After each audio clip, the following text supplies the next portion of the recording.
iyong patatawarin at itatama sa maling nagawa. Walang makakapigil sa aking damdamin na ipapadama lagi sa'yo. Kahirapan man, tabako, kamatayan, walang makapag-iwalay sa pag-ibig ko sa'yo. Yan ang tapat mong salita, lagi mong ginagawa mula noon hanggang ngayon. Magpakailanman, kailanman ay di nagbabago ang iyong mga pangako. Magwakas man ang mundo'y mananatili ito. Kahit ano man ang pagsubok ay malalampasan, dahil sinabi mo ikaw ang aking kalakasan. Sa iyong salita'y wala nang makahahadlan. Oh,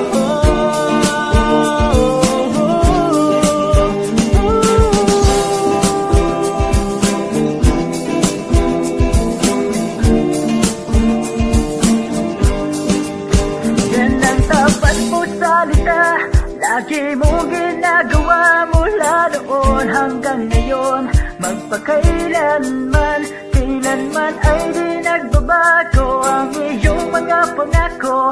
Magwakas man ang mundo'y mananatili ito. Kahit ano man ang pagsubok ay malalampasan, dahil sinabi mo ikaw ang aking kalakasan. Sa iyong salita'y wala na, yan ang tapat mong salita, lagi mong ginagawa mula noon hanggang ngayon.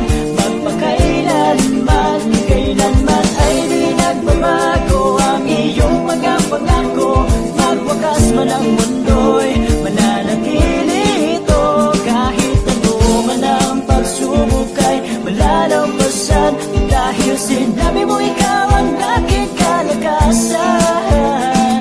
Sa iyong salita'y wala nang makahahadlan. Oh, sa iyong salita'y wala nang makahahadlan. Oh, Diyos, sa iyong salita'y wala nang makahahadlan.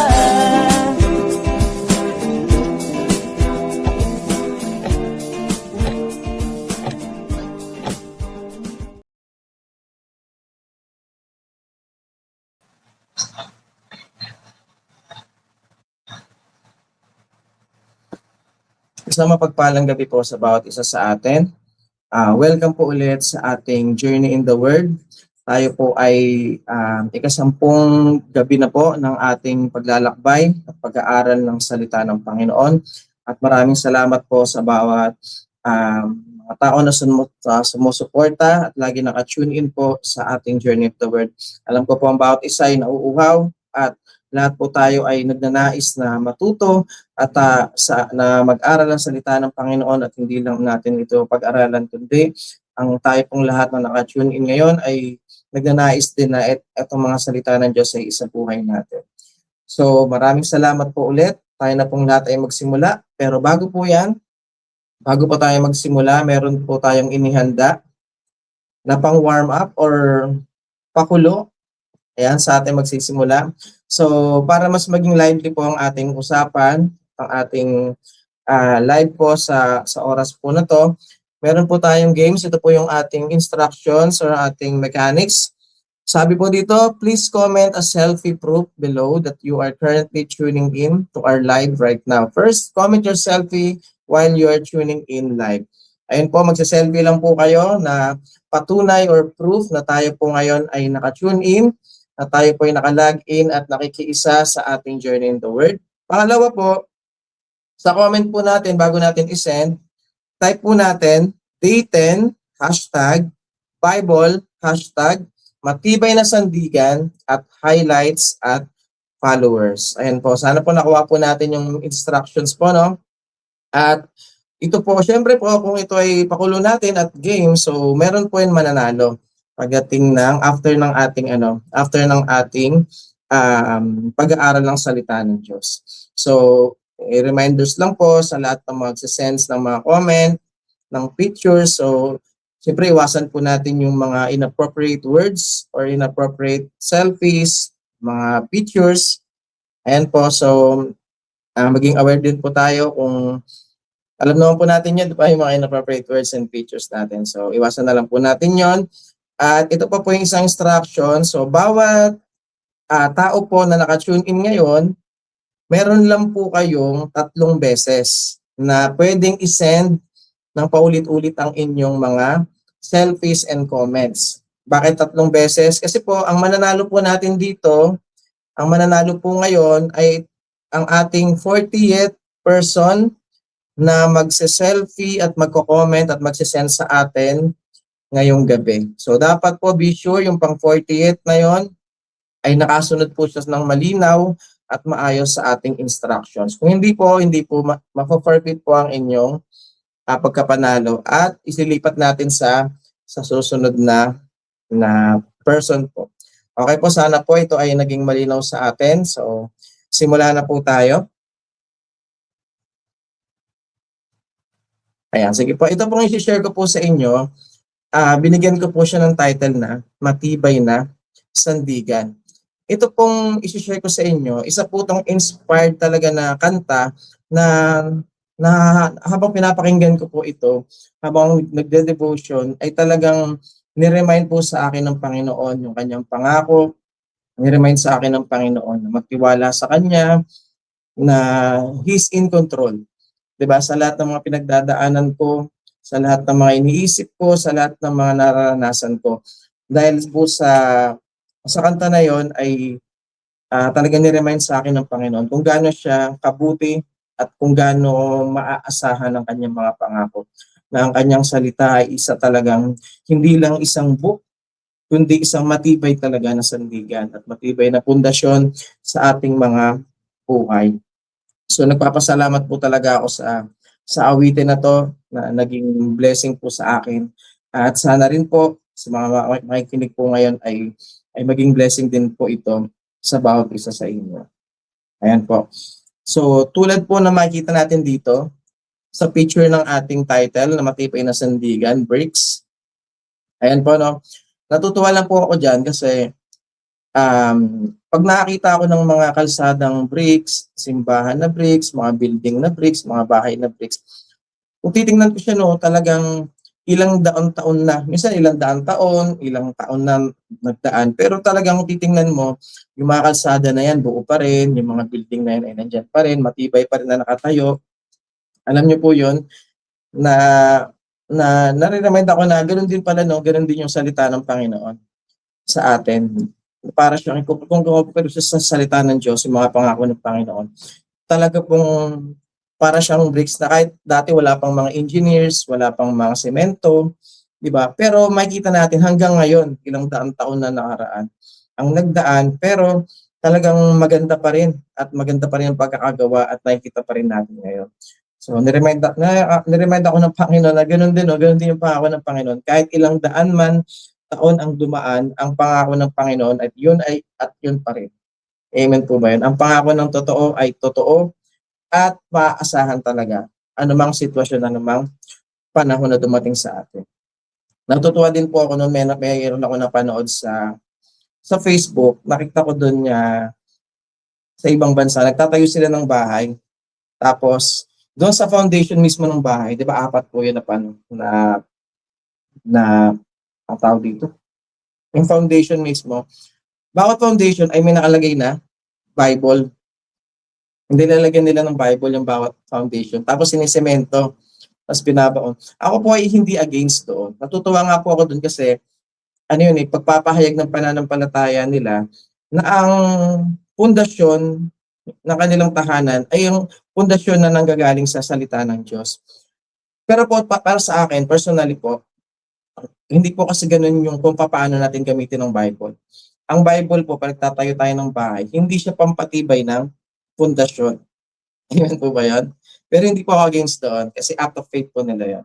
So, ang Hindi siya nagpapatibay ng pundasyon na pwede mong ilagay. Pag nilagay mo dito, titibay ang pundasyon ng aking tahanan. Meron pa rin po akong isang nabasa po na story na isa siyang sundalo na kapag siya ay sumasabak sa digmaan, meron siyang daladalang Bible. Bakit siya may daladalang Bible? Hindi po yun para basahin or hindi po para magbahagi ng salita ng Diyos. Kundi, sabi daw po kasi niya, pampaswerte. Para hindi ako tamaan ng bahala. Or para hindi ako mamatay agad sa digmaan. Amen po ba? So, tapos meron po nung one time doon, binaril siya, tumama sa Bible. At hindi siya namatay. Di po? Pero kung titingnan, nakakatawa po, no? At titingnan natin talaga ang salita ng Diyos ay kaya tayong iligtas sa anumang panganib. Pero hindi po yun ang gamit ng Bible. Ang Bible po ay hindi rin siya pundasyon na pampatibay ng bahay. Hindi rin po siya dinadala natin kasi pampaswerte or lucky charm. Hindi rin po siya dapat ay nandyan lang sa cabinet na luma na yung cabinet mo, pero yung Bible mo bagong-bago pa rin kasi naka-display. So yung mga Bible po natin, hindi po yan ang gamit. Ginagamit po natin ang Bible, ginagamit po natin ang salita ng Diyos. Hindi po para sa mga ganong bagay, kundi para basahin po natin. At isabuhay ang lahat ng ating mga natututunan sa Biblia. Amen po ba yun? Hindi lang po siya dapat i-display or gamitin sa kung ano-ano ba mang pampaswerte. Diba? Kundi ito ay isinasabuhay natin. Ito ay binabasa natin, isinasabuhay natin. Amen po ba yun? Yun po ay ang salita ng Diyos. Amen po ba? So, kaya po ako ay talaga nagpapasalamat na every time na may journey in the Word, sana po na hindi lang po tayo na every may journey in the Word, doon lang natin nabubuksan yung Bible natin or doon lang po tayo nakapag-aral ng salita ng Diyos. At least now, 40 days in a year. Po. Pero ang sinasabi po natin dito, ang salita ng Diyos po ay hindi lang every time na meron tayong journey on the Word, na isang beses isang taon, kundi po araw-araw po natin ito. Dapat po ang pagbabasa ng salita ng Diyos, ang pagsasabuhay po ng salita ng Diyos, ito po dapat ay araw-araw. Ito po dapat ay kasama na sa ating lifestyle. Ito dapat ay kasama na sa ating pamumuhay. Amen po ba? Na hindi matatapos ang araw na hindi tayo nakapagbasa o nakakita ng pangako ng Panginoon at pinasa natin, sinubuhay natin. Amen po ba yun? Ang salita po ng Diyos ay hindi lang, ay parang kung paano ka kumain sa loob ng isang araw, 3 beses, 4 na beses sa isang araw, na hindi tayo nakakalimot kumain. Ganoon din po dapat ang salita ng Diyos. Dapat din po ay hindi natin nakakalimutan itong basahin. Amen po ba? Buhay na po natin bilang mga Kristiyano ang salita ng Diyos. Hindi lang para magkaroon ka, sabi natin, mamahaling Bible, kundi meron tayong salita ng Diyos sa ating buhay, pinangahawakan natin at sinasabuhay po ng bawat isa sa atin. Amen po ba yan? Sige po, dumako na po tayo dun sa ating text. Ang text po natin ay nasa mga awit, chapter 46, verse 1 to 3, at mga awit 121, verse 1 to 2. Basahin po natin. Ang sabi doon, ang Diyos ang ating lakas at kanlungan, at handang saklolo kung may kaguluhan. Di dapat matakot, mundo'y mayanig man. Kahit na sa dagat, ang bundok matangay. Verse 3, kahit na manggalit yaong karagatan, at ang mga burol mayanig, magimban. Mga awit 121, verse 1 and 2. Verse 1, doon sa mga burol, ako'y napatingin.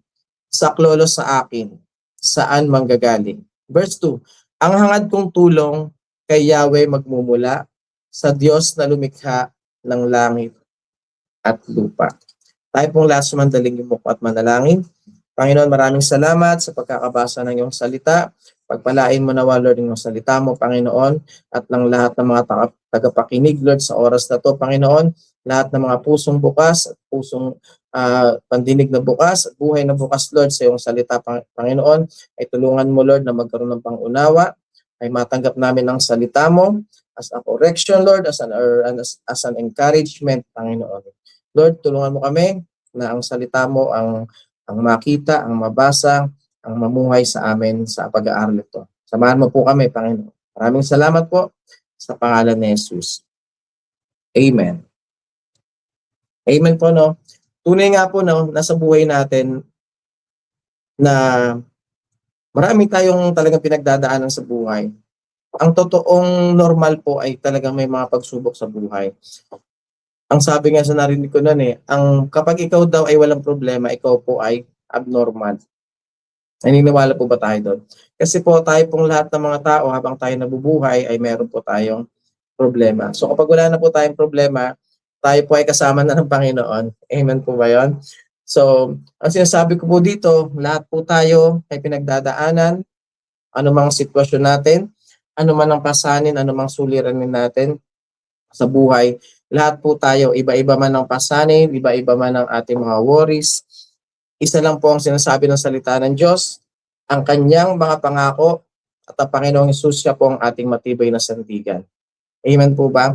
So, ito pong i-share ko po sa inyo, habang nakikinig po ako ng salita ng kanta po na ito, talagang ni-remind po talaga ako ng Panginoon sa lahat ng mga dumarating na pagsubok sa buhay ko, sa buhay naming family dito sa Church sa Ax Laguna. Kami po ay talagang pinaalala ng Panginoon na sa gitna ng bagyo, sa gitna ng mga suliranin sa buhay, ay meron tayong Panginoon na kung saan siya ang ating matibay na sandigan. At ang kanyang mga pangako ay totoo at ang lahat ng mga magtitiwala sa kanya at kahit kailanman ay hindi mapapahiya at hindi mabibigo. So po, meron po akong i-share sa inyo na 3 points. Ang sinabi ko po dito ay ito yung mga paalala sa atin ng salita ng Diyos kapag tayo ay dumadaan sa bagyo or pag tayo po ay dumarating sa mga pagsubok ng buhay. Meron po akong 3 i-share sa inyo. Una po, kapag po tayo ay dumaraan sa mga pagsubok ng buhay, ibig sabihin po yun, kapag malungkot na, hindi na masaya, kapag mabigat na yung nagdadaanan, kapag masakit na at hindi mo na kaya, ito yung mga bagyo ng buhay natin. Ito yung mga pagsubok na nararanasan ng bawat isa sa atin, mga kakulangan, kahirapan, o ano pa man, talagang pinapaalala sa atin ng Panginoon. Una, sabi po doon, piliin mo pa rin na unahin ang Panginoon. Amen po ba yun? Piliin po natin na laging unahin si Lord. Pag sinabi po nating piliin, ibig sabihin po nun, anumang sitwasyon mo, magpupuri ka pa din. Pag sinabi mong pinili, anumang nararanasan mo ngayon, ikaw pa rin ay mananalangin, ikaw pa rin ay magpapasalamat sa Panginoon, ikaw pa rin ay magtitiwala sa Panginoon. Diba? Pag sinabi mong pipiliin mo pa rin si Lord sa lahat at unahin mo siya sa lahat ng pagkakataon pa rin, sinasabi mo sa sarili mo na ikaw ay maghihintay dahil ang Panginoon ay may ginagawa. Amen po. Naniniwala ka na si Lord sa likod ng mga pinagdadaanan. Meron siyang ginagawa. At kaya ikaw ay maghihintay, diba, sa ginagawa ng Panginoon. Amen po ba yun? Na alam natin na si Lord ang may kontrol ng lahat. He is in charge sa mga nangyayari, sa mga nararanasan natin. At pag sinabi nating piliin na piliin sa Panginoon, sinasabi doon, sabi nga sa anumang sitwasyon, anumang suliranin, ikaw, anumang suliranin mo ngayon na ikaw nanonood sa oras na to, tandaan mo ay nandyan lang ang Panginoon at alam ni Lord ang pinagdadaanan mo. Amen po ba yun? Kasi sinasabi ng Panginoon sa'yo na ikaw na nakatune in ngayon na may pinagdadaanan, alam po lahat tayong pinagdadaanan, kanya-kanya tayo na pinagdadaanan. Pero sinasabi ng Panginoon na magtiwala ka lang sa akin. Amen po ba yun? So, itong laging verse na po na ito na lagi ko nababasa kapag sinabi na unahin ng Panginoon itong Matthew 6:33. Ang sabi po doon, kaya unahin ninyo ang mapabilang sa kaharian ng Diyos at ang pagsunod sa kanyang kalooban. At ibibigay niya ang lahat ng pangangailangan ninyo. Amen po ba yun? Ano ba yung mga pangangailangan natin? Kung babalikan po natin, yung sa verse 31 ng Matthew 6:31, sabi ito yung mga basic needs natin. Ito yung mga damit natin, anong kakainin natin, anong isusuot natin. Diba? Sabi dun sa verse 32, alam na ng Panginoon ang lahat ng yan bago pa natin hingiin. So pag sinabi natin na yun pala, na alam ni Lord ang aking mga pangangailangan At alam ni Lord ang aking pinagdadaanan, alam ni Lord ang aking suliranin. Kaya sinabi ko po dito na piliin mo pa rin si Lord na unahin. Kasi alam niya ang mga nangyayari. At He is in control. Alam niya kung kailan darating at alam niya ang mangyayari. Amen po ba yun? So tayong mga sumasampalataya sa Panginoon, since alam natin ang lahat ng yon, ay isang pagkakataon ng pagsubok ng Panginoon sa atin na mapakita natin na tayo ay tapat, na tayo ay totoo sa ating pananampalataya, ay ang pagpili sa Panginoon anuman ang sitwasyon ng buhay mo ngayon. Amen po ba yun? Kung ikaw po ay nahihirapan sa mga oras na to, napapagod ka na mag-isip ng mga pambayad sa bills, or kahit ano pa man, ikaw ay may sakit at karamdaman, ikaw man ay nahihirapan sa mga dumarating sa iyong pagsubok, sa buhay mo, sa trabaho mo, sa family mo, sa mga relationship sa mga family mo, tandaan po natin, lagi nating tatandaan na sa gitna ng bagyo ng buhay natin, una, piliin mo pa rin na unahin ang Panginoon. Amen po ba? Pangalawa, sabi dito, mabuti at tapat si Lord sa kanyang mga pangako. Isa rin po yan kung bakit natin kailangan piliin ng Panginoon. Kasi tapat si Lord sa kanyang pangako. At itong mga pangako na to ay pinanghahawakan natin. Itong salita niya, ang pundasyon natin, ang matibay na sandigan natin. Kaya natin pinipili ang Panginoon na laging unahin kasi alam natin na mayroong pangako ang Panginoon. Amen po ba yun? Sabi dito, mabuti at tapat si Lord sa kanyang mga pangako. Totoo po ba yun? Amen po, no? Kung totoo po ang pangako ng Panginoon sa ating mga buhay, at kung naniniwala po tayo na tapat ang Panginoon at mabuti siya sa kanyang mga pangako, ano po ang ating life verse? Meron po ba tayong pinanghahawakan salita ng Diyos? Sige po, pwede po tayo mag-comment below. Sa mga naka-tune in ngayon, pwede nyo i-send sa amin ang inyong mga life verses para ma-encourage din naman ng bawat isa na makakabasa ng inyong mga life verse. And ito pong life verse, ang life verse po, ito yung pangako ng Panginoon na pinanghahawakan natin sa Biblia. Pinanghahawakan natin ng salita ng Diyos. Na itong life verse na to, na kapag dumaraan tayo sa mga pagsubok, sa mga hirap, sa mga sakit o karamdaman, o ano pa man na pinagdadaan natin, sitwasyon o anumang season ng buhay natin, itong pangako ng Panginoon, itong life verse na to, ito yung maghahatak sa ating pabalik sa Panginoon. Ito yung nagpapaalala sa atin na sa lahat ng suliranin natin, sa lahat ng nangyayari, ay kasama mo ang Panginoon. Nakasama natin si Lord at alam natin na matatapos itong lahat at magtatagumpay tayo sa bandang huli. Amen po ba yun? Lahat po ba tayo mag-life verse? Sige po, pwede po natin i-comment ang ating mga life verses dito sa baba.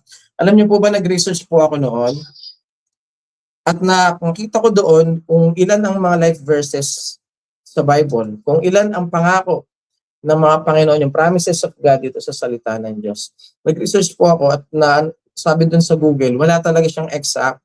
Pero kung susumahin lahat, simula Old Testament hanggang New Testament,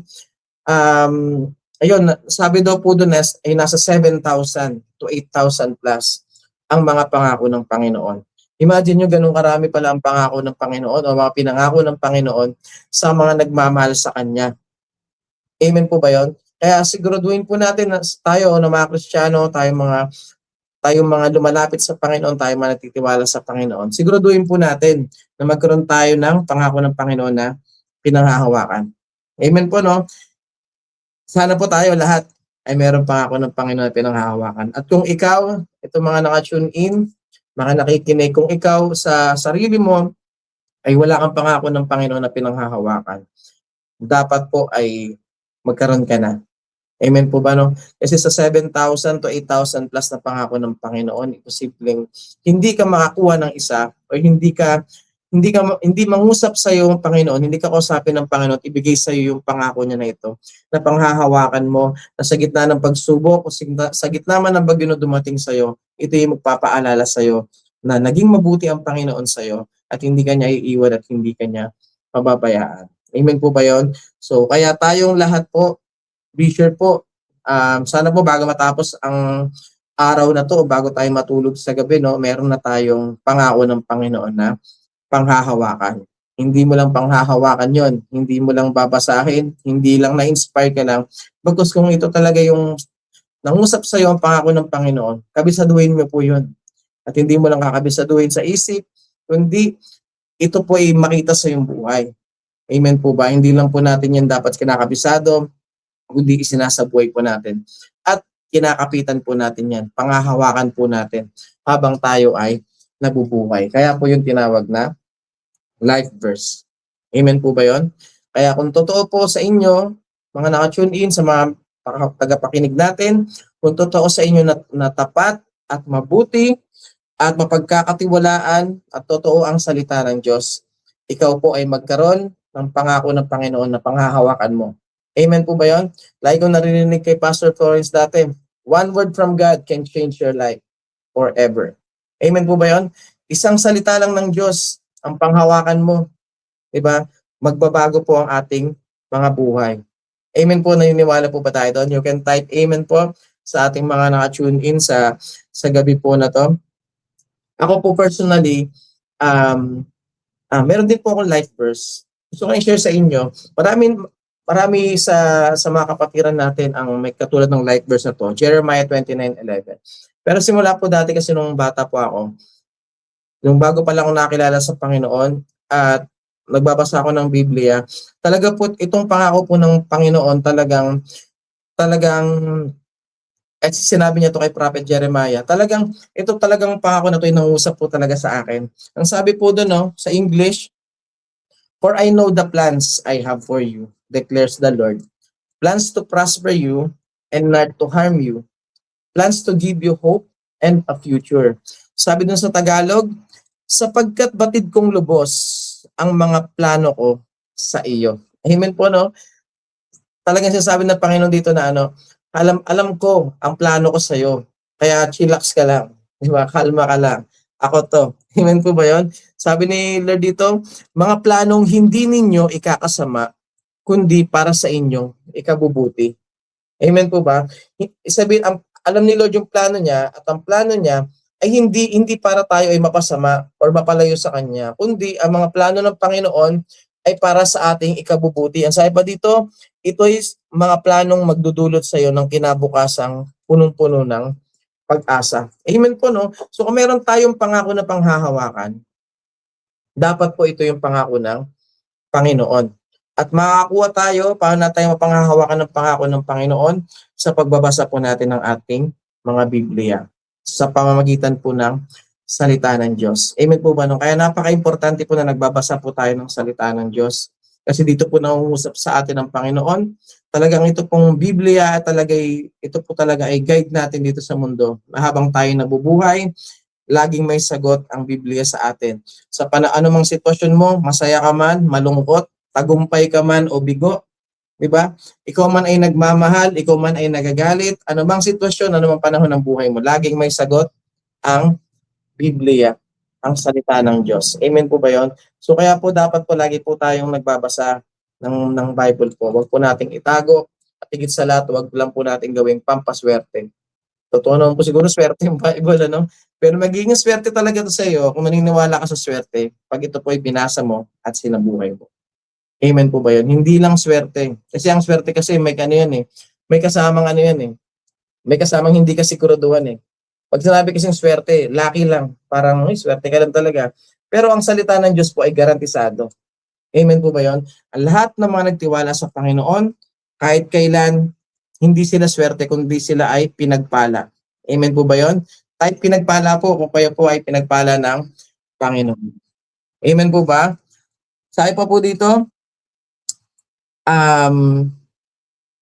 ayun po, no, sana po bago tayo matulog ngayong gabi, magkaroon po tayo ng salita ng Diyos o pangako ng Panginoon na panghahawakan mo habang ikaw ay nabubuhay.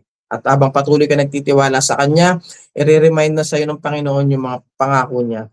At ang mga plano ng Panginoon sa atin, mga pangako niya sa atin ay garantisado at kahit kailan hindi tayo mabibigo. Dahil alam ni Lord lahat. Amen po ba yun? Ang mga plano niya sa atin ay the best para sa ating ikabubuti at magdudulot sa atin, di ba, ng kinabukasang punong-puno ng pag-asa. Grabe, napakasarap po yun, no? Kapag ganun po yung ganung klaseng pangako ang pinanghahawakan natin sa Panginoon. Yung sigurado. Amen po ba? Pangatlo at panghuli po, sabi po doon, no? Una, piliin mo pa rin si Lord piliin mo pa rin na unahin si Lord. Pangalawa, mabuti at tapat si Lord sa kanyang mga pangako.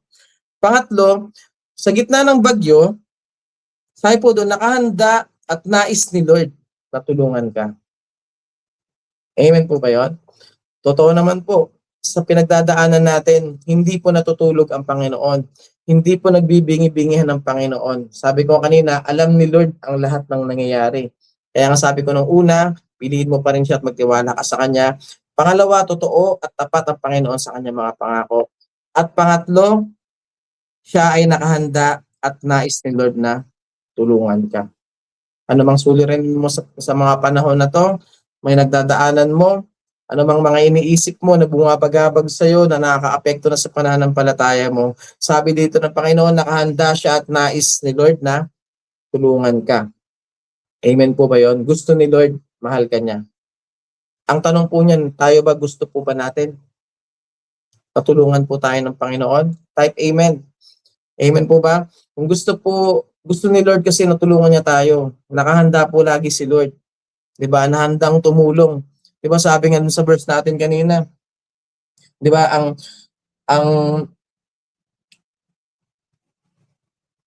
saklolo sa akin saan manggagaling? Sa verse 2, ang hangad kong tulong kay Yahweh magmumula sa Diyos na lumikha ng langit at lupa. Napakaganda po talaga ng mga pangako ng Panginoon sa buhay nating lahat. At tayo, totoo yan, no, yung mga pagsubok na pinapahintulutan sa atin ng Panginoon, nagpapatatag po sa atin yan. Pero hindi yan binibigay sa atin ng Panginoon pag hindi natin kaya. Kasi alam ni Lord yung kakayahan natin. At alam ni Lord ang limitasyon natin. So, ibibigay niya yan sa'yo kasi alam niya na kaya mo. At hindi sinabi doon na ibibigay niya yan sa'yo tapos iiwanan ka niya. Bagos, binigay niya sa'yo yan, pinapahintulutan ni Lord sa'yo yung mga pagsubok, yung mga nararanasan mo sa mga panahon na to, at handa ka rin niyang tulungan. Kasi gusto niyang makita doon na siya yung Panginoon mo. Na alam niyang nangyayari, He is in control at handa ka niyang tulungan.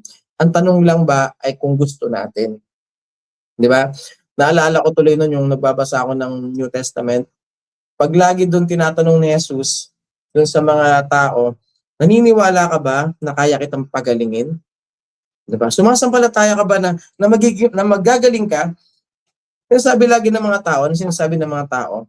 Opo, naniniwala po ako. Opo, sumasampalataya po ako. Ang sinasabi lagi ng Panginoon, diba?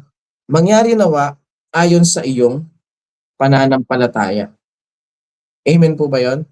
Diba? Sabi, according to your faith, it will be done unto you. Diba? So sa pananampalataya po natin, sabi ng Panginoon, ay sabi sa third point natin, nakahanda at nais ni Lord na tulungan ka. Ang tanong dyan, gusto mo ba? Or nais mo ba na tulungan ka ng Panginoon? Sabihin sa atin ng Panginoon, according to your faith, it will be done unto you. Amen po ba? Darating ang tulong ng Diyos sa mga tao na naniniwala sa Kanya. Darating ang tulong sa mga tao na sumasampalataya sa Kanya.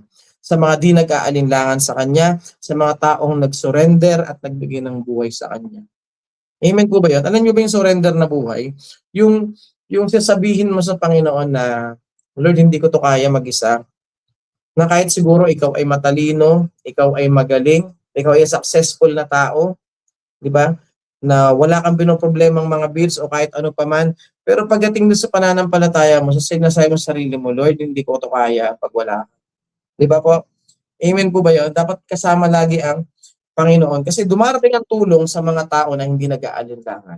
Sa mga naniniwala na tutulungan sila ng Diyos. Sa mga may pananampalataya sa Panginoon. Kaya po, ayon sa iyong pananampalataya, mangyari nawa sa iyo ang nais mo. Amen po, no? Napaganda po. Talagang nasa atin pa rin ang sagot. At naghihintay lang ang Panginoon at siya ay nais na tumulong sa atin. Pero ang nais din ng Panginoon sa atin ay magkaroon tayo ng pananampalataya na kaya niya tayong tulungan. May naalala lang po tuloy akong isang kanta. Yung Jesus Takes the Wheel.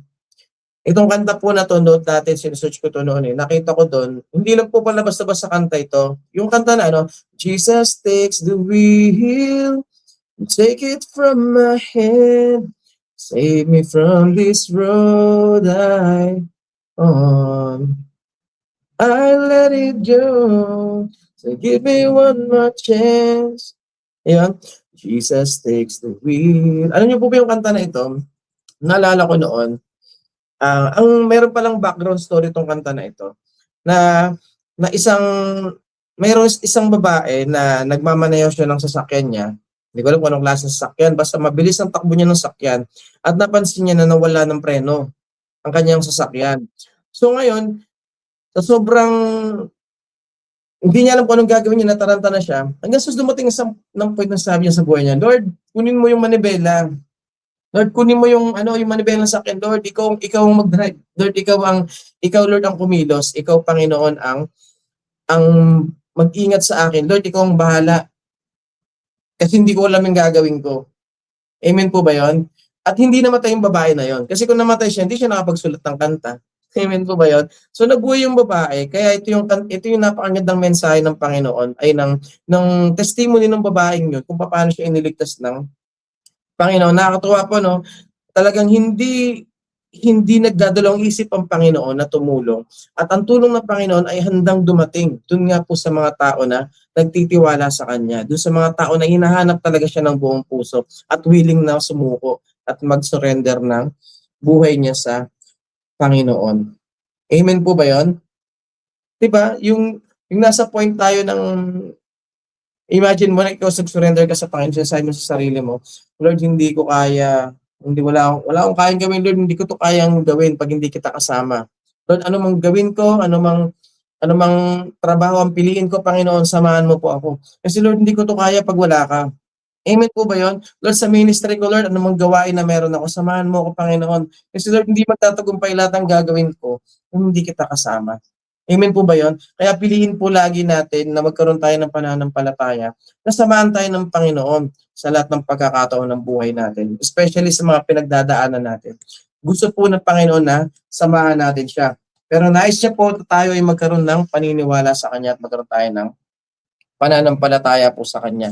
Sabi po sa 1 Peter chapter 5 verse 7, sabi po doon, ipagkatiwala ninyo sa Kanya ang inyong mga alalahanin sa buhay, sapagkat siya ay nagmamalasakit sa inyo. Amen po. Ayun na yung napakaganda na pa ako ng Panginoon po na to, no? Na ipagkasabi daw, pag tayo may pinagdadaanan, talagang yung bigat na bigat tayo hindi natin kaya. Kasi sinasabi natin, Lord, hindi ko kaya to nang wala ka.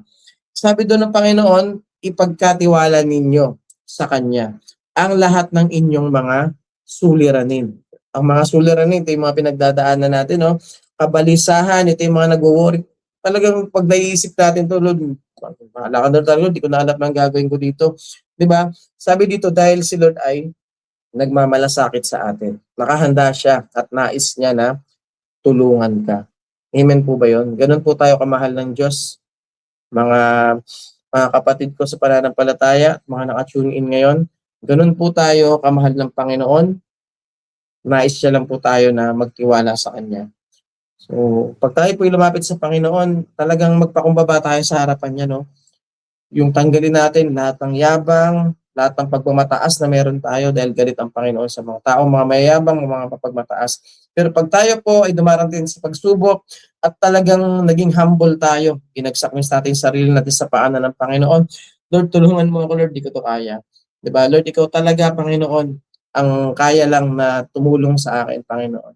Hindi ko kaya itong tanggalin, anumang bisyo ko, anumang pinagdadaanan ng family ko, hindi ko kayang tanggalin, Lord, ang mga nararanasan ng family members ko, ng kapatid ko, ng mga magulang ko, ano mang nangyayari sa kanila, Lord, hindi ko alam, Lord, hindi ko alam kung paano sila tutulungan, pero alam ng Panginoon.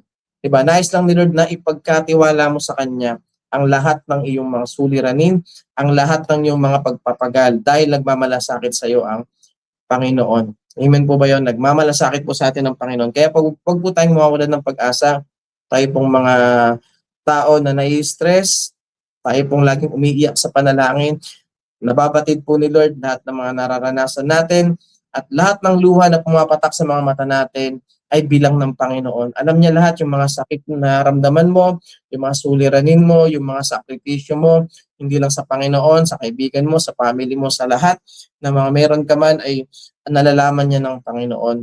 At laging mong isipin na kahit ganito yung nararanasan ko, Kaya kahit ganito yung pinagdadaanan ko, pipiliin ko pa rin na unahin lagi ang Panginoon. Pangalawa, panghahawakan ko ang pangako ng Panginoon dahil ito ay tapat at totoo. Siya ay tapat at totoo sa kanyang mga pangako at nalalaman ko na Panginoon ay nais akong tulungan. Diba? At nakahanda si Lord na tulungan ako. Kaya ako ay magtitiwala sa Kanya. Buong pagtitiwala ako, nakakapit sa Panginoon at hindi ako mapapagod na magtiwala, hindi ako mapapagod na manampalataya, na maniwala sa Panginoon na one day darating ang araw, di ba, na ang mga pinapanalangin po natin, ang mga suliranin na pinagdadaanan natin, ang mga nararanasan natin ay magiging katagumpayan natin at magiging testimony natin yan balang araw kung paano tayo tinulungan ng Panginoon. Napakaganda po nun, no? Yung pinagdadaanan mong hirap na hirap ka ngayon, one day, itetestify mo siya sa church, di ba? At ipapahayag mo sa mga tagapakinig kung gaano naging mabuti ang Panginoon, kung gaano ka tinulungan ng Panginoon sa mga pagsubok na yun. Na minsan nakakala mo parang wala nang pag-asa, wala nang pag-asa yung buhay ko, wala nang pag-asa yung family ko, kapatid ko, kaibigan ko, tatay ko, nanay ko, o kung sino pa man, di ba wala na yatang pag-asa tong kinabukasan ko, wala nang pag-asa tong gantong ginagawa ko, pero darating at darating ang panahon na kapag lahat ng yan ay pinagkatiwala mo sa Panginoon at lagi mo siyang inuuna sa lahat ng oras at pinanghahawakan mo ang kanyang mga pangako, hinding-hindi ka mabibigo. Sinasabi ko sa inyo, hinding-hindi ka mapapahiya, hinding-hindi ka mabibigo kapag nagtiwala ka sa Panginoon. Amen po ba yon? At kung nais po natin na tayo ay lumalim sa Panginoon, no, para makita natin kung gaano siya kabuti, maranasan natin at makita natin, mapag-aralan natin kung gaano siya kabuti, kung gaano talaga napakabuti ng Panginoon, basahin mo po ang Bible mo. Basahin mo ang salita ng Diyos. Malalaman mo po diyan kung ano ang gagawin mo sa mga ganitong sitwasyon. Malalaman mo kung gaano ka kamahal ng Panginoon, kung ano ang sinacrifice ng Panginoon, kung ano ang ginawa niya para sa iyo, para tayo ay hindi mapahamak, para tayo ay maligtas at mabigyan ng magandang kinabukasan, magandang buhay ng Panginoon. Amen po ba yon? So, ibasahin po natin ang ating mga Biblia at kung ito pong salita ng Diyos sa oras na ito ay naging totoo po sa inyo, sa ito'y tinanggap natin sa ating mga puso, nawa po ay ang mga pangako ng Panginoon sa atin ay panghawakan po natin, no? Hindi lang po dapat natin panghawakan yun, dapat maniwala tayo na one day, isang araw, darating ang panahon na ikaw naman, 'di ba? Na ikaw naman magpapahayag kung gaano naging kabuti ang Diyos sa buhay mo. Amen po ba? Panghawakan lang po natin yung pangako ng Panginoon. Kasi ang pangako ng Panginoon, higit pa yan po sa mga life insurances or sa mga any insurances na dito na umiiral sa mundo. Maganda naman po yun, no, yung mga insurances dito sa atin. Pero kung magkakaroon tayo ng isang insurance, piliin po natin yung insurance na nanggagaling po sa Panginoon. Kasi po talagang sigurado yun. Amen po ba? At ang mga tao na nagtiwala sa Panginoon, kahit kailan hindi sila mapapahiya. Hindi matatapos ang buhay mo sa mundo na hindi ka pa nagpapala ng Panginoon, na hindi mo mararanasan ang pag-ibig ng Panginoon at hindi mo mararanasan yung kabutihan ng Panginoon, yung kasaganahan ng Panginoon. Kaya po, encourage ko sa bawat isa ng mga nakikinig po, mga naka-tune in, tayo pong lahat ay magtiwala lamang sa Panginoon at panghawakan natin ang kanyang mga pangako. At bago po ko magtapos, gusto ko pong iwanan sa inyo ang mensahe sa gabing ito, na bago matapos ang first month ng 2026, tandaan po natin ito. Sabi po dito, always put God first, trust Him, watch your life change. Amen po ba? Siguro iniisip mo, malapit na matapos yung January, hindi na ako pwede magsimula ulit. Diba? Bago matapos itong buwan na to ng January, ito po sana po matandaan po natin to, no? Unahin po natin, always put God first. Diba? Unahin po natin ang Panginoon sa lahat ng pagkakataon. Sa pag-church mo, sa pananalangin mo, sa pagbabasa ng salita ng Diyos, sa trabaho mo o sa kahit ano paman. Dapat hindi mawawala ang Panginoon at dapat laging hindi mahuhuli ang Panginoon. Unahin po natin siya sa lahat ng pagkakataon. Amen po ba yun? At magtiwala tayo sa Kanya, trust Him. At sinasabi ko po sa inyo, i-compare nyo ang buhay nyo simula ngayong start ng January 2026 hanggang sa bandang katapusan ng January 2026. Watch your life change. Amen po ba? Imposibleng hindi magbago ang buhay ninyo. Hindi sa ikasasama ninyo, bagkus sa ikabubuti ninyo at magbibigay sa inyo, di ba, sa buhay at magbibigay sa